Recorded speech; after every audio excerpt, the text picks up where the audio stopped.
మా ఊరు నాగదారి మాది. నేను పాపకు కొంచెం ఫిట్స్ వస్తుండే. అయితే ఫిట్స్ వస్తుందని చెప్పేసి మొన్న 3 డేస్ బ్యాక్ ఫిట్స్ వచ్చింది. అయితే కొంచెం ఆమెకు వస్తుంటది కదా అని ఎప్పటికి మెత్తగా పడుకుంటదని చెప్పి పడుకుందని ఏమనలేదు. సరే అని చెప్పేసి మధ్యాహ్నం 12 అయింది. 12:00 ఇట్లా అరుస్తా ఉన్నది బాగా. ఫిట్స్ వచ్చింది. ఇట్లా అరుస్తా ఉన్నది. అరుస్తా ఉంటే ఇట్లా అరుస్తుందని చెప్పేసి ఇట్లా అంబులెన్స్‌కి ఫోన్ చేసిన. 12:17 ఏమో అయింది. అంబులెన్స్‌కి ఫోన్ చేసిన. అంబులెన్స్ అందుబాటులో లేవు అది ఇది అనంగానే ఇట్లా రోడ్ పంట వెళ్తున్నాం స్ట్రెయిట్ ఆయన పిలిస్తే ఆయన కార్‌లో తీసుకొని ఇక్కడికొచ్చిండు. ఇక్కడికొచ్చినాక మేడం వాళ్ళు చూసి మీరు పాపకు కండిషన్ చాలా సీరియస్ ఉంది. తొందరగా తీసుకుపోండి అది అంటే అంబులెన్స్ రావట్లేదు మేడం. నేనైతే కూలి పని చేసుకుంటున్నా అది అంటే ప్రైవేట్‌లో అంబులెన్స్ మాట్లాడుకొని పోండి అని అన్నారు. Government vehicles ఎందుకున్నాయండి? ప్రైవేట్ మీద అంటే మేము చెప్పుకోలేను అది అని చెప్పింది మేడం. సరే అని చెప్పేసి మళ్ళా ఒకసారి కాల్ చేసిన అంబులెన్స్‌కి. కాల్ చేసి వస్తున్నా అని చెప్పాను.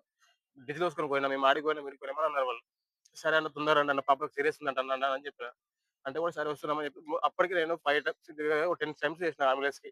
రెస్పాండ్ చేయలేదు. కాల్స్ లిఫ్ట్ చేయలేరు. ఫోన్ చేస్తే ఫోన్ కట్ చేసారు కూడా. ఇప్పుడు లాస్ట్ అంతా అయిపోయినాక ఇప్పుడు వచ్చింది. ఆ!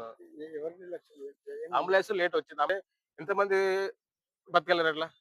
హ్మ్. ఎంతమంది కాలేరు? ఆ! నా పాపకొత్తేనా? ఎంతమందికి అట్లా ఇబ్బంది కాలేదు? ఆ! ఇప్పుడు అంబులెన్స్ తొందరగా టైంకి వచ్చి ఉంటే తొందరగా తీసుకెళ్తుండే కదా! తొందరగా తీసుకెళ్తే అయిపోతుండే కదా! ఆ! పాప పేరు చందు. అదే నాకు తెలు ఆమె పాపకి తల్లి కూడా లేదు.